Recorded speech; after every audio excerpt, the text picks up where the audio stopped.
প্রিয় ছাত্রছাত্রী, study zone Assam চ্যানেলে সবাইকে স্বাগতম। আজকের এই ভিডিওতে আমি ক্লাস 3 এর ইংরাজি পাঠ্যপুস্তক ব্লজম এই বইয়ের লেসন 1 ক্লাউডস এই লেসনটি আলোচনা করব। তো ক্লাউডস হলো একটি পোয়েম। আমরা প্রথমে পোয়েমটি পড়ব এবং এর বাংলা বুঝব, তারপর অ্যাক্টিভিটিগুলো আলোচনা করব।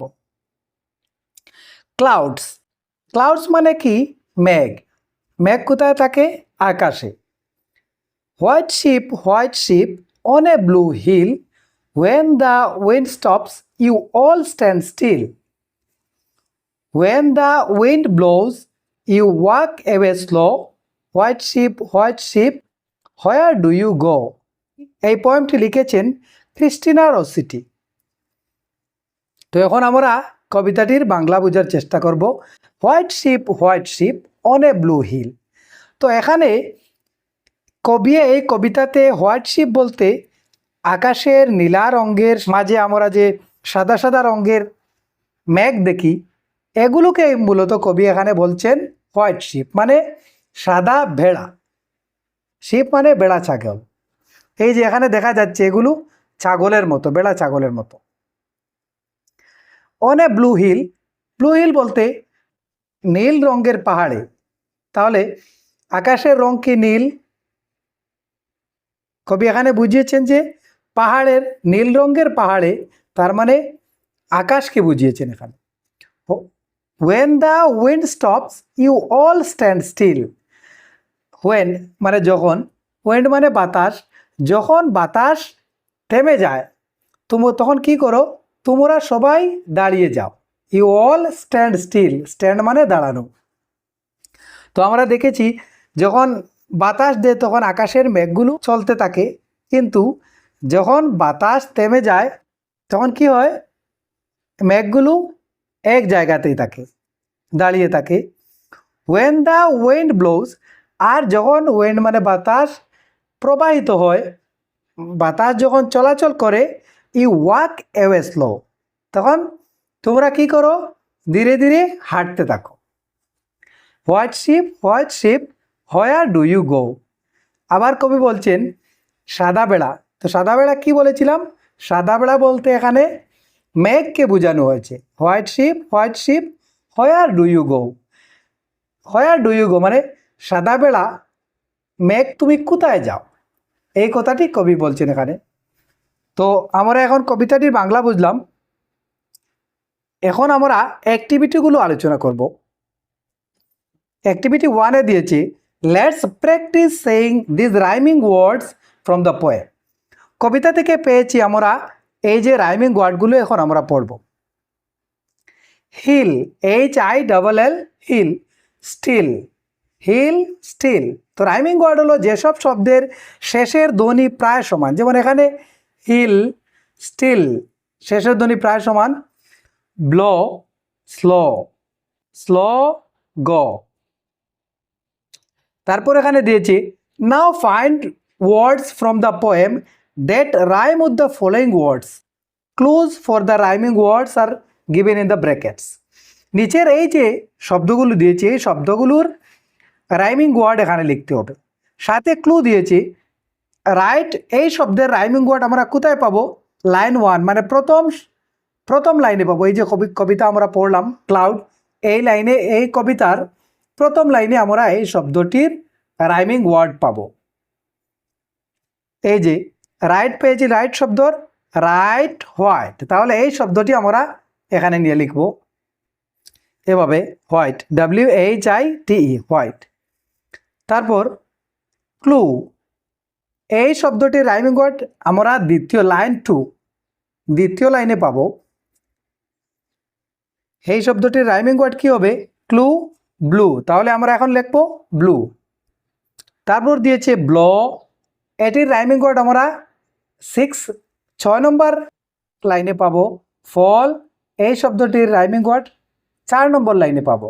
তো আমরা এগুলো এভাবে লিখবো, ব্লো, স্লো, এটি 6 নম্বর লাইনে তোমরা পাবে স্লো। ফল, অল এই শব্দটি তোমরা 4 নম্বর লাইনে পাবে। তারপর দিয়েছে অ্যাক্টিভিটি 2-এ লেটস সে দিস ওয়ার্ড, এই শব্দগুলো বলো। Stops, still, stand, start, where, white, when, whom. Activity 2B.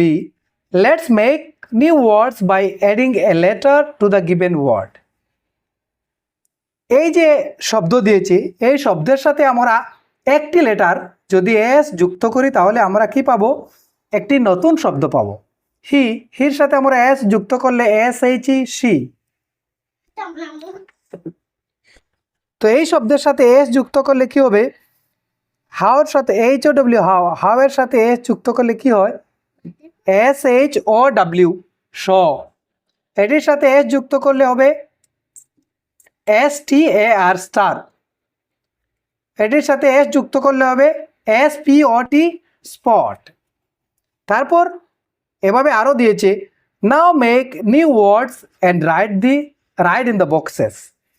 তো এখানে কোনো লেটার দেয়নি, এই বক্সে আমরা লিখব ডাব্লিউ, WHAT, হোয়াট। হ্যান, এই শব্দের সাথে ডাব্লিউ যুক্ত করলে হবে হোয়েন। তারপরের শব্দ হবে হোয়ার, হোয়েট। এভাবে আমরা ডাব্লিউ যুক্ত করবো এই শব্দগুলোর আগে। তো এখানে আমরা কি লিখবো এই বক্সে? B letter.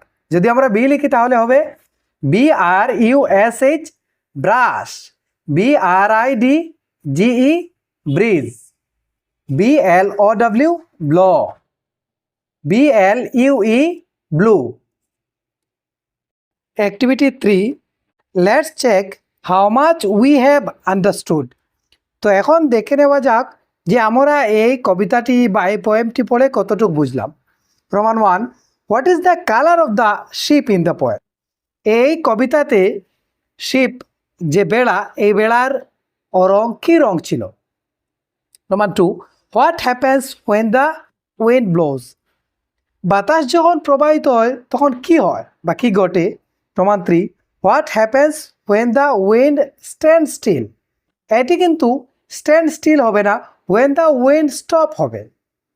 কারণ আমরা কবিতাতে পেয়েছি এই যে when the wind stops you all stand still. যখন বাতাস থামে তখন কি হয়?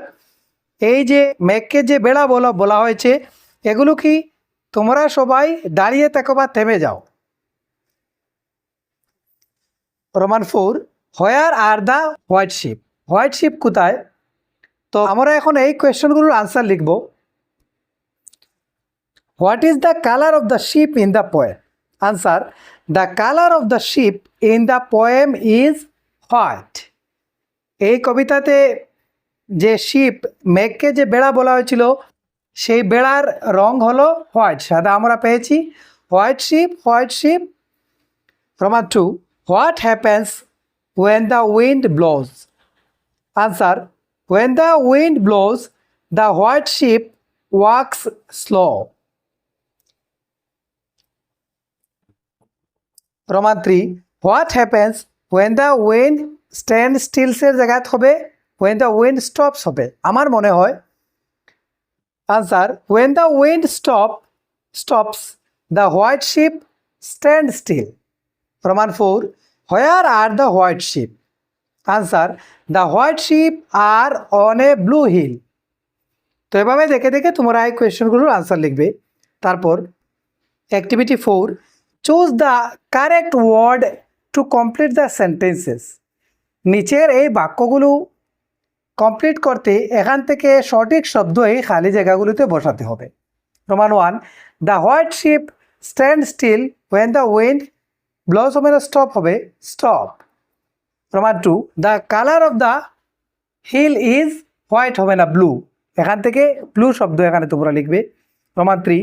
The white sheep walk slow when the wind blows. বাতাস যখন প্রবাহিত হয় তখন কি হয়? সাদা বেড়া ধীরে ধীরে চলতে থাকে বা ধীরে ধীরে হাঁটতে শুরু করে। প্রমাণ 4. Colour the correct circle. The poem is about, এই কবিতাটি কী নিয়ে? হিল মানে পাহাড়, ক্লাউড মানে ক্লাউডস মানে মেঘ, উইন্ড মানে বাতাস, শিপ মানে বেড়া। তো এই কবিতাটি ক্লাউড বলতে মেঘকে নিয়ে, এর জন্য এটিতে তোমরা এভাবে সার্কেল দেবে। Activity 5, read the words given in the frame. এই যে ফ্রেমে কিছু শব্দ দিয়েছি, এই শব্দগুলো পড়ো। GRAB grab, crab bread, tree fridge, frog brick, brush crack, fruit grain, cricket friend. তো এখন দিয়েছি now arrange the words according to their sounds in the columns given below. এই যে ফ্রেম দিয়েছে আরেকটি, এখানে CR দিয়েছে, GR, BR, FR। তো এভাবে তোমরা এখান থেকে দেখে দেখে CR এর যে ওয়ার্ডগুলো আছে বা CR এর সাউন্ডের যে শব্দগুলো আছে এখানে লিখতে হবে। তো আমি এখানে লিখেছি CR দিয়ে ক্র ক্র্যাক ক্রিকেট, GR দিয়ে grab grain, BR bread brush, FR দিয়ে ফ্রিজ ফ্রগ ফ্রুইট ফ্রেন্ড। তারপর activity 6, look at the picture of A rainy day. নিচে একটি বৃষ্টির দিনের একটি ছবি দিয়েছে, এই ছবিটি দেখো। Say what you can see in the picture. তারপর বলতে হবে তুমি এই ছবিতে কি দেখেছো। তো এই ছবিতে আমরা অনেক কিছু দেখতে পাচ্ছি। এখানে দুটি হাঁস, একটি গাছ, একটি মেয়ে আরও একটি অন্ধ মেয়েকে সাহায্য করছে। এখানে দুটি ছেলে কাগজের নৌকা ভাসিয়ে দিচ্ছে বৃষ্টির জলে। You can begin the sentences using. তো তুমি এগুলো বলতে গিয়ে তোমার যে সেন্টেন্স বা বাক্য লিখবে সেই বাক্য তুমি এভাবে আরম্ভ করতে পারবে। I can see a girl helping a blind girl. তো আমি দেখতে পাচ্ছি একটি মেয়ে একটি অন্ধ মেয়েকে, ব্লাইন্ড মানে অন্ধ মেয়েকে সাহায্য করছে। তারপর আমি আরও একটি সেন্টেন্স লিখেছি, there are two boys playing with the paper boat.